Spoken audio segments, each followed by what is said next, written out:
Rolling. Are we? And action. Okay. Now I want to show you how one of these puppets works when it's not on the stage so you can understand about the controls.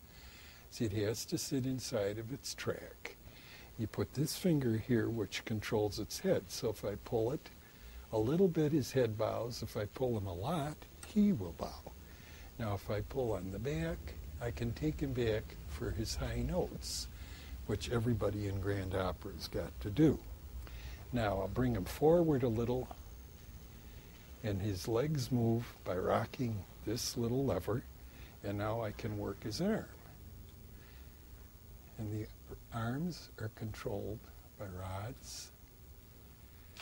And if I raise the rod, I can raise his arm. And if I turn a control in the rod, then I can move his hand, you see? Then if I want to hold his hand up in the air and take the other hand, see?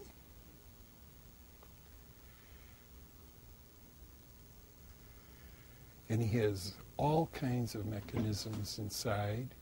Is one of the tiniest universal joints in the world inside his waist. And he has springs and tiny little pulleys that are no bigger than that to help him walk very, very smoothly. And if I wanted to, I can even disengage him so that he can kneel down or sit down. Of course, he can't do it here because he isn't on his stage. But this is Lohengrin from Richard Wagner's opera by the name of Lohengrin. And he comes... Can he hold his sword? He doesn't, but when he starts the scene, his hand is on the hilt of the sword. And he comes to this country to save a maiden in distress. And he comes in on a boat that's drawn by a swan. And later on it turns out that the swan... Can you see another one? Could you see another puppet? Oh, sure we can. There's 32 of them. So there's lots of them to see. That one. Which one is that? This one. Oh, all right. Let's do that then. But we cover each one up so that we can keep them nice and clean. That's when you put the ones that you're working with on? This one is Amneris. And her name is Amneris. And she's from the opera Aida. She's not a very nice lady. She gives Aida an awful lot of trouble. She's an Egyptian princess. Isn't she beautiful? Look at her crown, which is real gold leaf. Can you imagine? And I had to go and find a company that could take and make this pleated jersey skirt for her. It's all done by hand. And she has a cape that's in storage that has over 300 jewels on it for a scene that we call the Nile scene. These real jewels? No, they're not real jewels. They're just for the stage. And you see here, this one is Radames, who's a hero, an Egyptian hero. And this is a real gold leaf cape of his.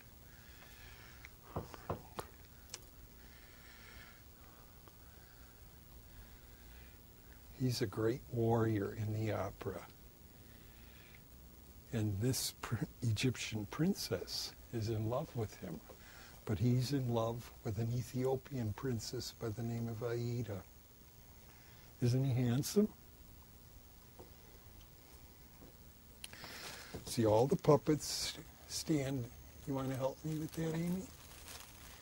All the puppets stand about 16 inches tall. There we go. They weigh about 4.5 pounds apiece. Can you do this one? Sure. But first we have to cover up Amneris. You want to cover up Amneris while I get up Magda? Okay. Magda. Magda's from an opera. Now take her by the base, Amy. There you go. Is she? She's from an opera called La Rondine. She's a very, very, very haughty lady. Oh, what? Haughty. What does haughty mean? Very, very uppity. What does that mean? She thinks she's better than everybody else. See, now you're catching on. See? It'd be nice if I had 4 arms, wouldn't it? Then I'd have 4 hands, and I could make them do things nobody else could ever do. So you go back, Margaret. There you go. And then the hand will go where you want it to.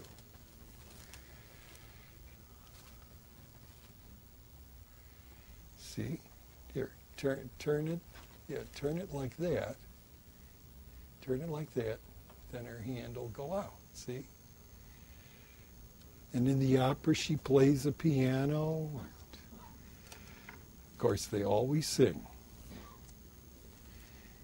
And she lives in a beautiful, beautiful house with beautiful windows and chandeliers, and there's a harp and a sofa. What's this little ball for? That's so that in the dark we can tell which arm is which. There's a ball on each... There's not one on this one. No, I know. That tells me that's her left hand.